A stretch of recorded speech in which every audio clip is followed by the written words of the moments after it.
I want to start by saying that I am not a woman who ignores things. I have never been that woman. I notice, I observe, I file things away with the careful, unhurried precision of someone who learned very young that the details other people overlook are almost always the ones that matter most. My mother called it a gift.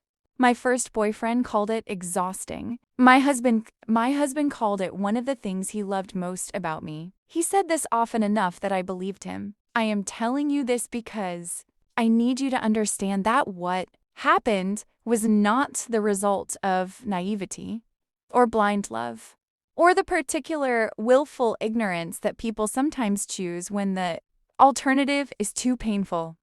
I was not looking away. I was looking directly every single day. For 4 years at a man I believed I knew completely. I was wrong in ways I could not have constructed in my worst imagination. And I found out on a Tuesday, 3 days before our 5th wedding anniversary. His name is Daniel Rowe.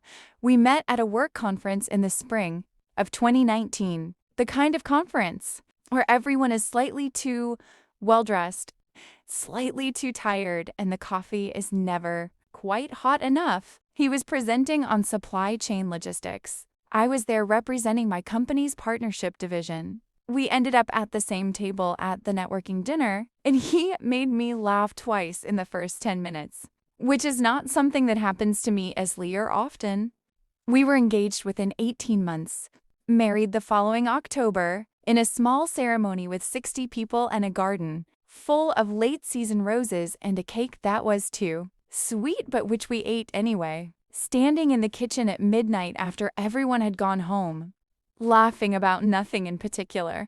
I was 31. I had never been so certain of anything in my life. We built a life with the specific, intentional care of 2 people who know what they want, an apartment first, then a house, a real house, with a garden and a spare room. We painted twice because we couldn't agree on the color and finally settled on a green that looks different in every light. His job required travel 2 or sometimes 3 weeks a month, which I had always understood as the cost of his ambition and which he had always been transparent about, or so I believed, which brings me to Tuesday.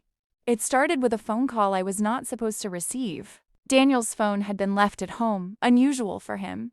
He was meticulous about his phone, and it rang while he was at the office and I was working from home. I would not normally answer someone else's phone, but it rang 4 times, went to voicemail, and then rang again immediately, which in my experience means either emergency or accident, and so I picked it up.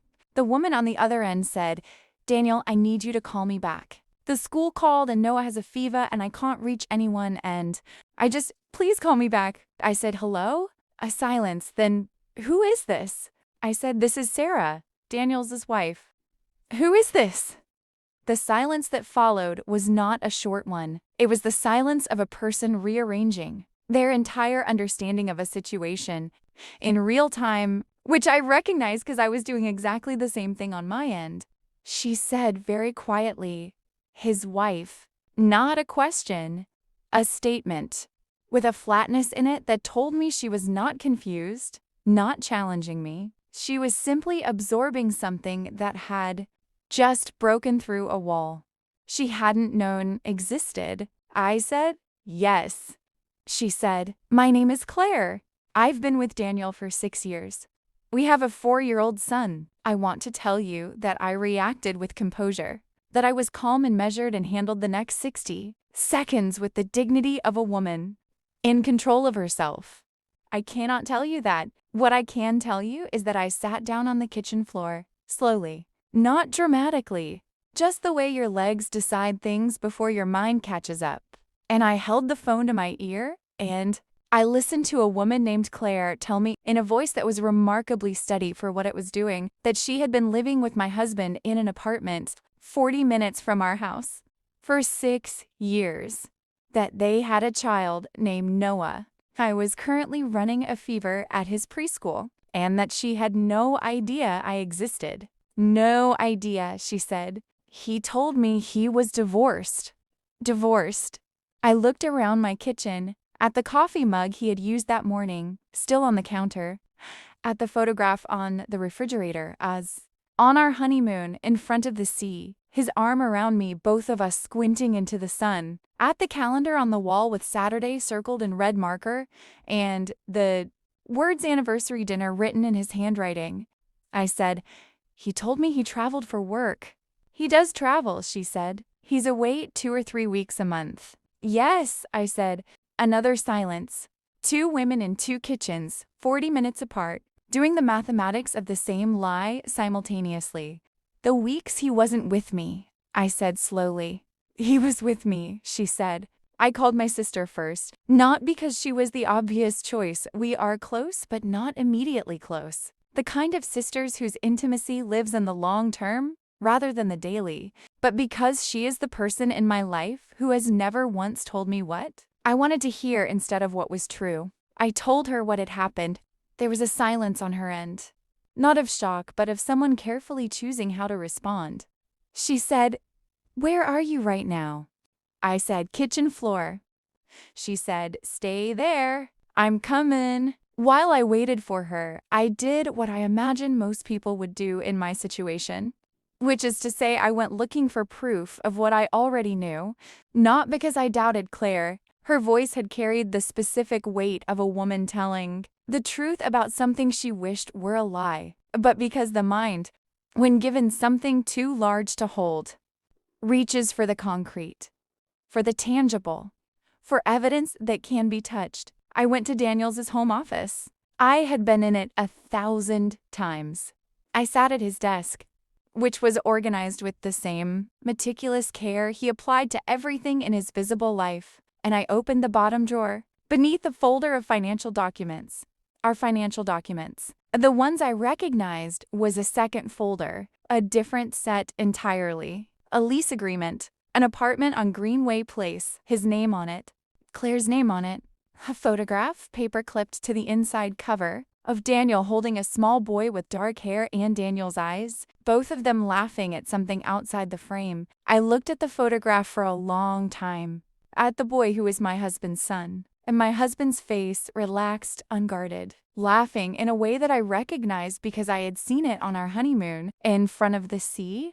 The same face, the same laugh, belonging apparently to 2 different lives. My sister arrived within the hour. She came in without knocking, found me at the kitchen table, sat across from me and looked at the folder, and then looked at me and said, "Tell me everything." I told her everything. When I finished, she was quiet for a moment. Then she said, "What do you want to do?" Not, "What should you do?" Not, "Here's what I think." "What do you want to do?" I loved her for that, in the particular, fierce way you love someone who asks the right question at the worst possible moment.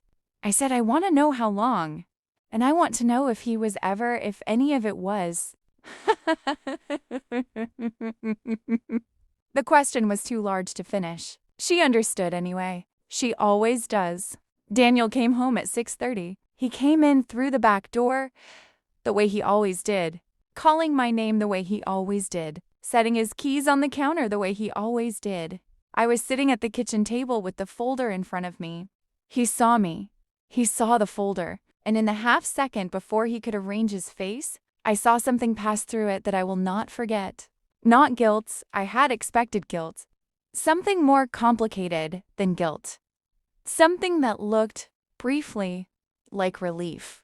As if a thing that had been held at enormous internal cost had finally, at enormous external cost, been put down. He sat down across from me.